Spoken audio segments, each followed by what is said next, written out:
Bonjour, bienvenue sur ma chaîne YouTube. Je suis Marie et je me suis fixé comme objectif d'amener de la visibilité aux auteurs et aux autrices, des idées de lecture aux lecteurs et aux lectrices et qui sait, de se faire remarquer par les maisons d'édition. Aujourd'hui, je t'invite à t'asseoir tranquillement, prends ton café, moi j'ai déjà le mien. Parce que le livre dont je vais te parler ne se lit pas à la va-vite entre 2 notifications et 3 scrolls nerveux. C'est un roman qui te regarde lire et parfois qui se moque doucement de toi pendant que tu le fais. L'homme qui murmure aux haïs, c'est le dernier Fra Roberto en date, le 49e. Et quand on connaît un peu Fra Roberto, on sait déjà qu'on ne va pas entrer dans une enquête bien sage, bien propre, bien alignée sur les codes du polar de gare. Non, on entre dans une matière dense, vivante, politique, technologique et profondément humaine. On retrouve Robert, Fra Roberto, ex-commissaire de police européen, fatigué, ironique, toujours lucide.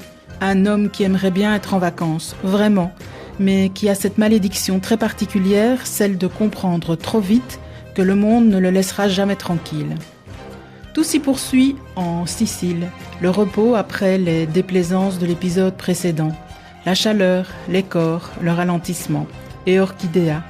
Orchidea qui n'est pas la femme d'eux, mais un personnage à part entière, intuitive, charismatique, drôle, sensuelle et surtout lucide. Elle voit Robert mieux qu'il ne se voit lui-même, et ça déjà, c'est un luxe rare dans un roman noir. Les vacances sont là, mais le réel s'invite sans demander la permission. Une usine de voitures autonomes, des essais qui tournent mal, un crash, puis 2, puis des silences, des ouvriers inquiets, des responsables qui parlent trop vite de dysfonctionnement. Et nous voilà embarqués dans ce que Fra Roberto fait de mieux. Une enquête qui commence comme un fait divers et qui se transforme lentement, presque sournoisement, en quelque chose de beaucoup plus vaste. Parce que L'homme qui murmure aux haïs, ce n'est pas seulement un polar, c'est un roman sur le pouvoir, sur la technologie, sur l'illusion du bien de l'humanité. Très vite surgit Dolly, Etir Tibet Dolide, déjà rencontré dans 2 épisodes précédents, génie technologique, visionnaire autoproclamé, un homme qui est convaincu que contrôler, c'est protéger envers et contre tout. Et c'est là que le roman devient franchement intéressant, parce que Fra Roberto ne te dit jamais quoi penser. Il te met face à des personnages qui sont persuadés d'avoir raison, et il te laisse observer les dégâts. Les AI, les intelligences artificielles, ne sont pas ici de simples gadgets futuristes. Ils sont le prolongement logique de ce que nous faisons déjà, collecter, mesurer, orienter, influencer, décider. Le synapticon, cœur technologique du roman, n'est pas une invention délirante sortie de nulle part.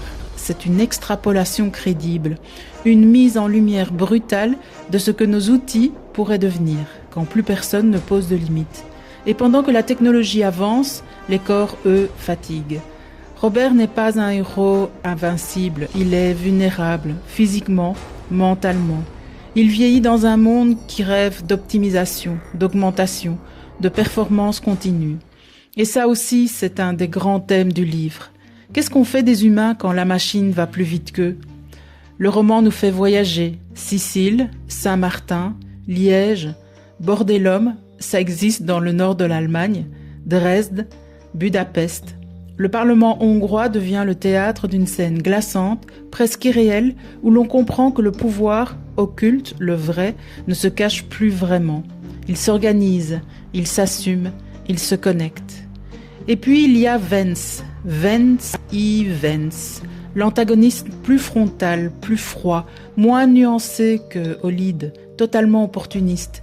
Il incarne l'autre versant du pouvoir, celui qui ne se cache même plus derrière de beaux discours. Fra Roberto joue aussi avec la narration. Il brise le 4e mur, il commente son propre récit. Il te parle, il t'emmène dans le méta. Il te rappelle que tu lis un rapport, une reconstitution, un après-coup. Et pourtant, malgré la politique, malgré la technologie, malgré la noirceur, ce roman n'est jamais sec. Parce qu'il y a le couple, parce qu'il y a le désir, parce qu'il y a l'humour, un humour parfois grinçant, parfois grivois, parfois tendre. On rit, et puis on se rend compte qu'on rit d'un monde qui nous ressemble beaucoup trop. Ce que j'aime particulièrement dans L'homme qui murmurait aux Haïs, c'est cette sensation étrange, celle d'avoir lu à la fois un polar, un essai déguisé et une comédie noire sur l'Europe contemporaine et son rapport avec les technologies de pointe. Avant de se quitter, sachez qu'un récapitulatif de la série des frères Roberto ainsi que des autres séries venues du clavier de l'auteur, sous différents noms de plumes, se trouve sur cette chaîne YouTube. Nous avons aussi réalisé plusieurs vidéos et shorts sur les œuvres de Fra Roberto. Elles vous attendent dans la playlist qui lui est dédiée. Si cette chronique vous a plu, n'oubliez pas de mettre un pouce, de vous abonner à la chaîne et de brancher les notifications pour ne rien manquer.